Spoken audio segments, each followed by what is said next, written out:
오늘은 부르심 가운데 하나가 됩시다 라는 제목으로 은혜를 나누려고 합니다. 에베소서가 드디어 8번째 강해가 들어갔고요.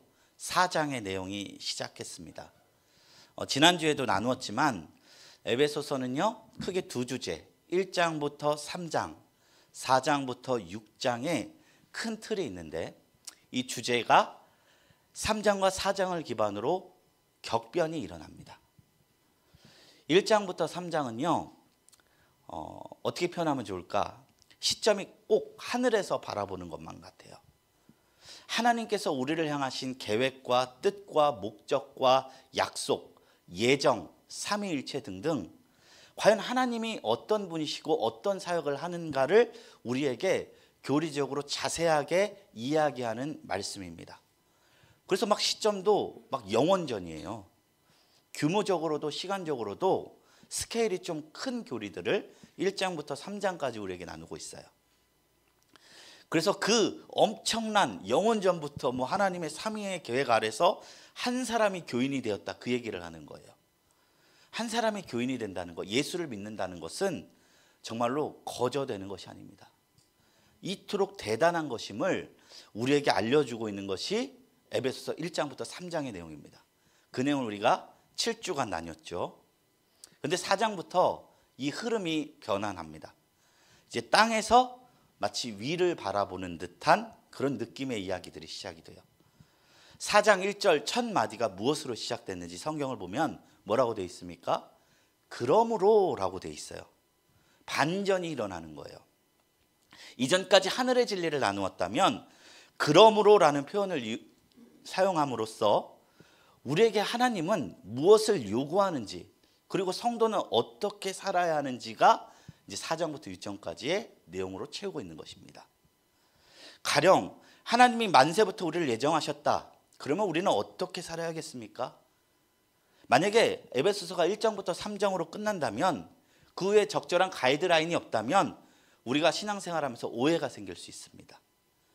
어떤 오해일까요? 하나님이 우리 예정하셨고 우리 용서하셨으니까 마음대로 살아보자. 어차피 하나님의 뜻대로 이루어진 것 아니냐, 이런 생각들이 나올 수 있다는 거예요. 그런 사람이 있습니까? 장난하는 것 같지만 실제로 초대교회 당시에서 있었던 일들입니다. 오늘 말씀에는 나오지 않지만 로마서에 보면 이와 비슷한 얘기가 나오는데요. 얼마 전 제가 에베소서를 강의하면서 짤막하게 이신칭에 대해서 나눈 적이 있습니다. 이신칭이란 무엇일까요? 우리가 자격이 있거나 하나님 앞에 치성을 드렸거나 의롭거나 그래서 하나님이 우리를 용서한 게 아니라, 하나님이 우리를 불쌍히 여기시고 하나님이 우리를 사랑하기 때문에 죄인임에도 불구하고 우리를 용서하신 거예요. 그래서 아직 우리가 죄인 되었음에도 의인을 위하여 혹 죽는 자는 있거니와, 죄인일 때, 우리가 아직 죄인일 때 그리스도께서 우리를 향해서 십자가를 지심으로 하나님이 우리에게 사랑을 확정하셨고 우리를 의롭다 여겨주셨다. 이게 이신칭이고 기독교 신앙의 핵심 교리입니다. 그런데 로마서에서도 여기까지만 배우고 이신칭이를 오해하는 사람들이 생겼습니다. 그래, 하나님이 어차피 나를 용서하셨으니까 마음대로 살아보자. 죄 지어도 구원받겠지. 예수님이 지신 십자가만 보고 자신이 질 십자가 절대 못 바라보는 그런 신앙인들이 생겨나기 시작한 거예요. 오늘날에도 그래요. 제가 제 경험을 나누어 보자면, 제가 군대에서 알았던 가장 악독한 선임이 한 분이 있었어요. 한 달 위 선임이라서 그 악독한 선임 끝까지 갔습니다. 폭언과 폭행은 기본이고 매일 음담패설해. 군대가 원래 그런 곳 같은데요, 군대도 사람 사는 곳이니까 나름 폭력에도 질서가 있습니다. 폭력이 옳다는 것이 아니라 질서 있는 폭력이에요. 나와보면 아무것도 아니지만 그 안에서는 그래도 말 되는 일로 혼내요. 제가 처음 군대 가서 선임에게 혼난 것이 뭐였냐, 이분은 다른 선임이에요. 야간에 경계 근무를 나가는데 후레쉬를 안 챙기고 나간 거예요. 이게 얼마나 무시무시한 일인지 남성들만 아실 것입니다. 근데 후레쉬를 안 챙겨갔다는 이유로 제가 2시간을 욕을 먹었어요. 눈물을 쏙 뺐습니다. 그런데 제가 저를 혼낸 그 선임분이 엄하다는 생각은 들었지만 폭력적인 사람이다라는 생각은 별로 들지 않았어요. 왜냐, 내가 잘못한 걸로 혼냈으니까. 잘못한 기준으로 혼냈으니까. 뭐 훈련을 나갔는데 곡괭이를 못 챙겨 나갔다든가, 선임에게 건방지게 굴었다든가, 어떤 기준이 엄할 뿐이지 군대 내의 거친 영역은 막상 그 안에서 지내다 보면 이해가 되는 분도 억지로 이해하면 의아가 되는 부분도 있습니다. 그런데 제가 말했던 그 한 달 위의 선임은 좀 달랐어요. 굉장히 폭력적인 거예요. 아나 무인이에요. 기준도 없고요. 자기 기분대로 위에도 함부로 하고 아래도 함부로 합니다. 키가 거의 190에 가깝고 눈이 이렇게 찢어 올라갔어요. 그러니까 아무도 주변에서 그분을 함부로 못했던 거예요. 근데 이 무서운 선임을 얘기한 이유가 뭐냐? 제가 곤란했던 지점 무엇이냐? 이분이 주일만 되면 교회를 나오시는 거예요. 꼬박꼬박 나오는 거예요. 알고 보니까 전도사님 자제분이었어요.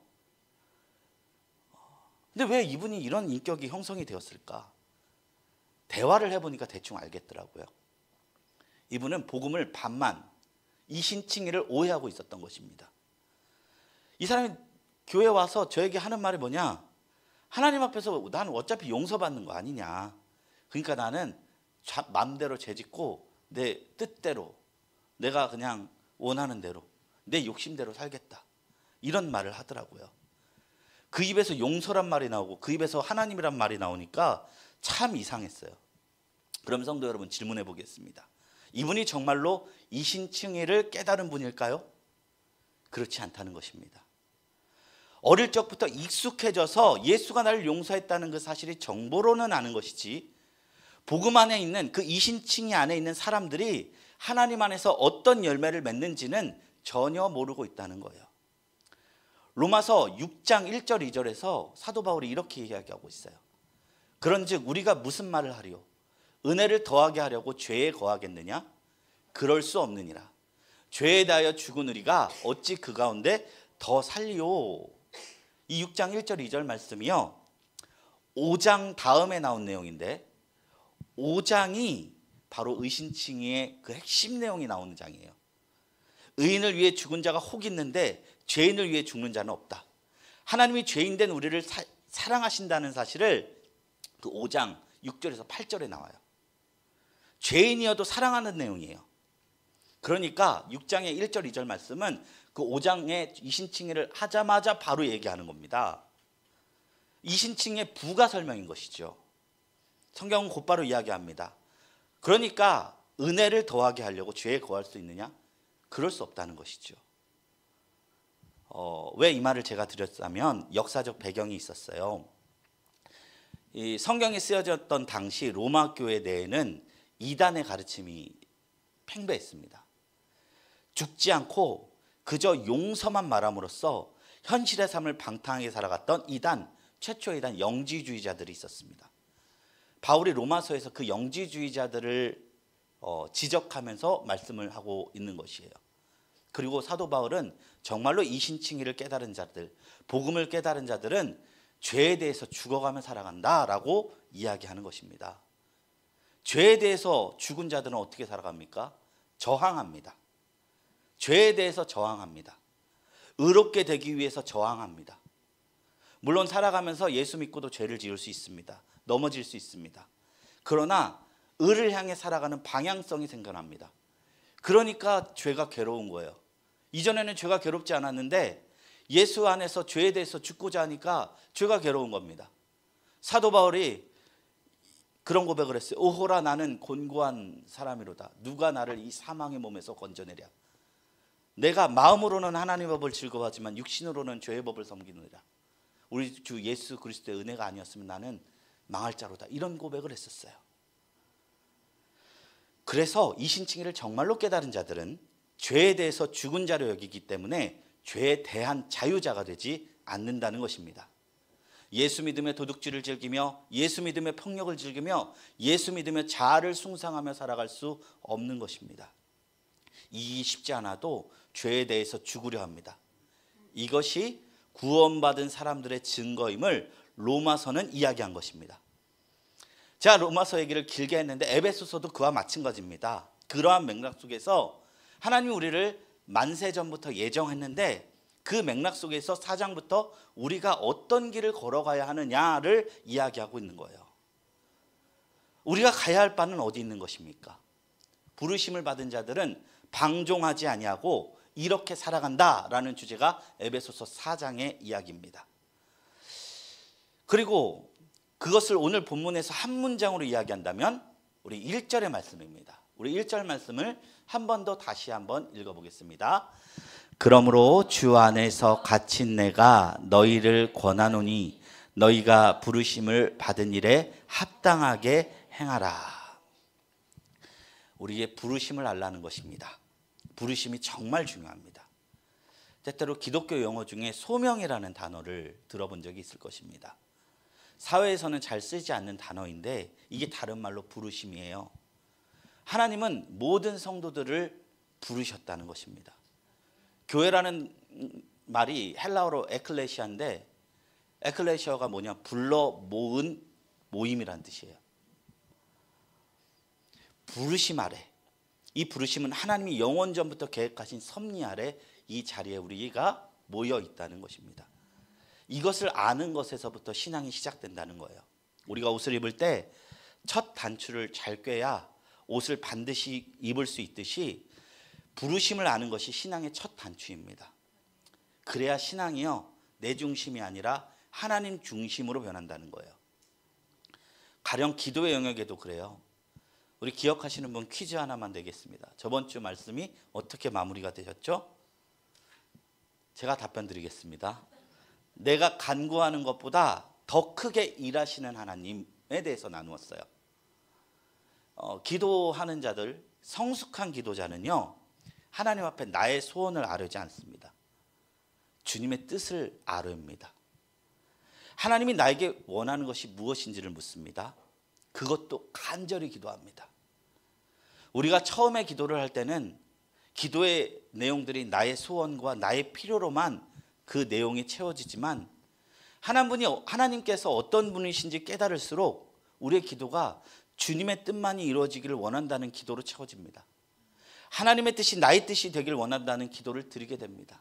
그래서 주기도문이 그런 내용으로 채워졌잖아요. 뿐만 아닙니다. 삶을 살아가면서 갈림길이 나올 때 나의 유익을 결정하는 것보다 하나님이 원하시는 뜻이 어디 있을까 고민하면서 걸어갑니다. 성도가 된다는 것은 그런 것입니다. 왜냐하면 하나님이 부르심을 알기에. 부르심이라는 단어 안에는 철저한 하나님 중심성이 있습니다. 하나님의 종이 되는 것입니다. 그런데 역설적이게도 우리는 하나님이 종이 됨으로써 세상이 줄 수 없는 놀라운 자유와 평안을 얻게 되는 거예요. 그것이 부르심에 담긴 정서예요. 그리고 그 부르심을 따라서 살아가는 것이 성도된 자들이 가져야 할 삶의 태도인 것임을 오늘 에베소서 말씀은 우리에게 이야기하고 있는 거예요. 부르심을 따라 행하라. 오늘날 목회자를 비롯한 많은 성도들이 이 권면을 주의 깊게 묵상한다면 교회 안에서 벌어지는 부도덕한 일들로 인해 믿지 않는 자들이 실족되는 일들이 벌어지지 않을 줄로 믿습니다. 사도 바울이 다른 성경에서 성도들을 향하여 어떻게 표현했는지 아십니까? 너희는 그리스도의 편지다. 너희는 그리스도의 향기다 라고 표현해요. 세상 사람들이 너희를 통해서 예수를 발견한다는 겁니다. 그 사람을 사귀었는데 이 사람에서 예수 향기가 풀풀 풍겨나요. 예수님이 어떤 분인지 보여요. 그게 원래 성도의 모습이라는 겁니다. 세상 사람들이 어떻게 예수를 발견할 수 있습니까? 성도들의 모습에서 발견할 수 있습니다. 성도가 부르심을 쫓아 예수님의 말씀대로 살아가면 사람들은 성도들을 통하여 예수의 흔적을 발견하게 될 줄로 믿습니다. 예수 믿는 사람들이 하나님의 부르심을 인지하고 그에 합당하게 살아간다면 더 이상 교회가 맛을 잃은 소금처럼 가치가 없어서 사람들에게 밟히지 않고 하나님의 영광을 드높이는 공동체가 될 줄로 믿습니다. 이게 원래 교회에게 하나님이 바라셨던 모습이었습니다. 그리고 부르심에 따라 행하라는 이 말씀이 지금까지 나눈 내용입니다. 그 후에요 6절까지요 부르심을 따라서 합당하게 행하라고 했는데 그렇다면 부르심을 따라 합당하게 행하는 것이 무엇이냐? 그 첫 번째 권면이 바로 사랑하면서 살라는 것입니다. 특별히 교회 안에서 서로 사랑하라는 것입니다. 2절 3절 말씀입니다. 부르심을 따라 행하라고 말하고 곧바로 어떤 얘기를 하냐? 모든 겸손과 온유로 하고 오래 참음으로 사랑 가운데서 서로 용납하고 평안에 매는 줄로 성령이 하나 되게 하신 것을 힘써 지키라. 부르심에 합당한 삶은 어디에서 나타나느냐? 관계에서 나타납니다. 교회는요, 공동체입니다. 사실 성경 말씀 좀 잘못 좀 이해하기 쉽게 표현합니다. 기깔나게 잘 설교하시는 목사님 설교 들으려면 유튜브에 널려 있어요. 근데 신앙생활이 왜 유튜브로는 안 되는 줄 아십니까? 공동체성 때문입니다. 관계 속에서 우리의 신앙이 자라나기 때문입니다. 저의 보잘것없는 설교, 그리고 우리 개척교회라서 뭐 아무것도 없는 예배일지라도 교회의 가치는 관계에 있습니다. 교회는 공동체입니다. 그러니까 부르심에 합당한 삶을 살기 위해서 첫 번째 원칙이 뭐느냐? 서로 사랑하라는 것입니다. 예수 그리스도께서 십자가를 지시기 전날 밤 제자들에게 유언 같은 말씀을 나눴어요. 내가 너희에게 새 계명을 주노니 서로 사랑하라. 내가 너희를 사랑한 것 같이 너희도 서로 사랑하라. 새 계명, 옛 계명이 율법이라면 예수 그리스도께서 우리에게 주신 새 계명은 무엇이냐? 사랑이라는 것입니다. 교회 안에 사랑이 없으면 그것은요, 안고 없는 찐빵 이상입니다. 교회가 아닌 거예요. 사랑이 빠진 종교적 열심도 아무것도 아닙니다. 사랑이 빠진 천사의 말도 아무것도 아닙니다. 사랑이 빠진 구제도 아무것도 아니고 사랑이 빠진 믿음도 다 헛됩니다. 이건 저의 말이 아니고 고린도전서 13장 사랑장에 나오는 내용입니다. 그리스도인들이 왜 사랑해야 합니까?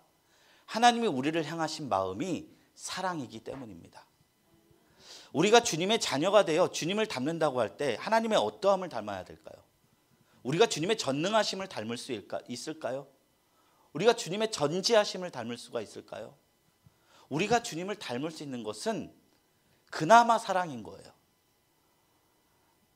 그래서 교회의 기본 정서가 사랑이냐 아니냐의 문제는요, 이것이 주님의 몸된 교회냐 아니냐를 가릴 수 있을 정도로의 중요한 문제입니다.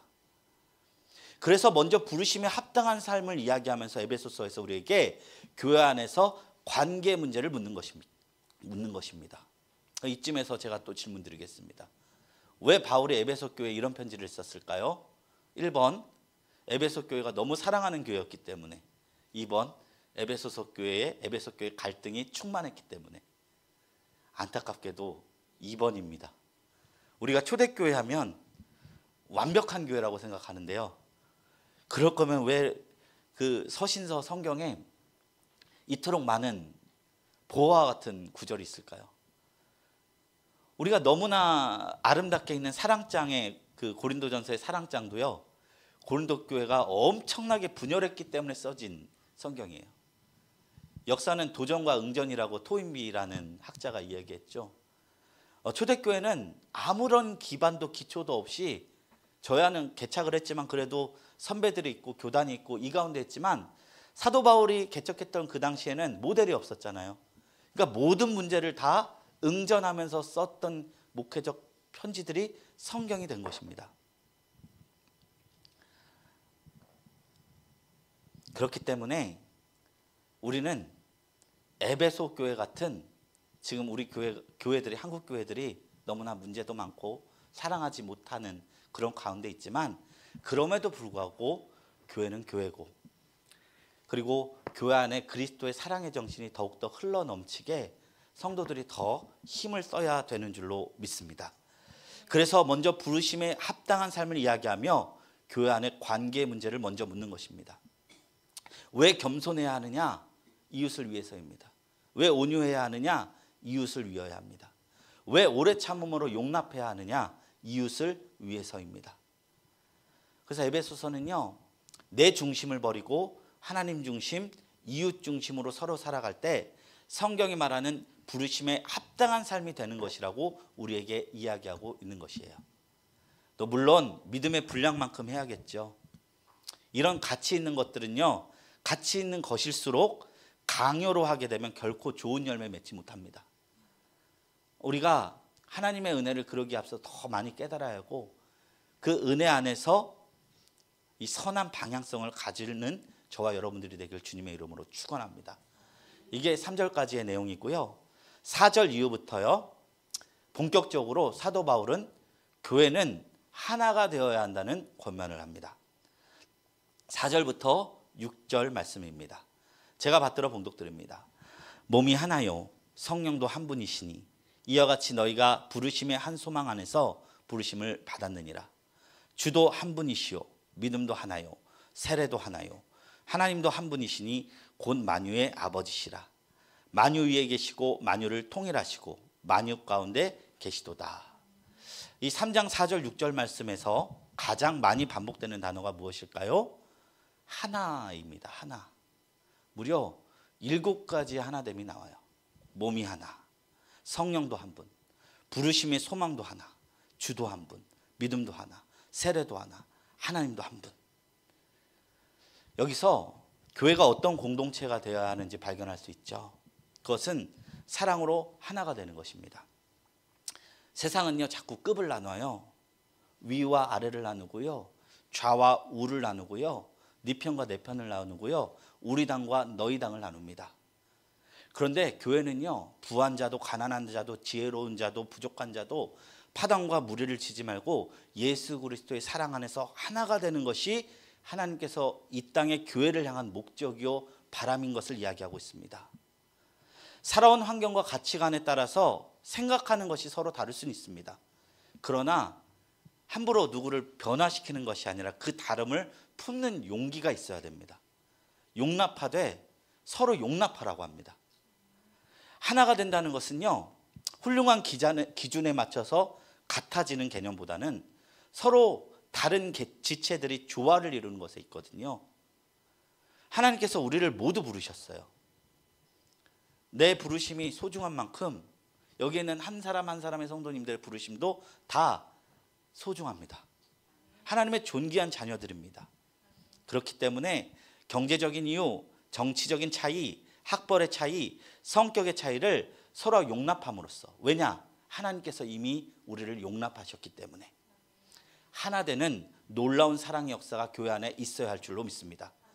그래서 교회는요, 우파 장로님과 좌파 집사님이 서로 떡을 떼면서 밥을 먹는 곳입니다.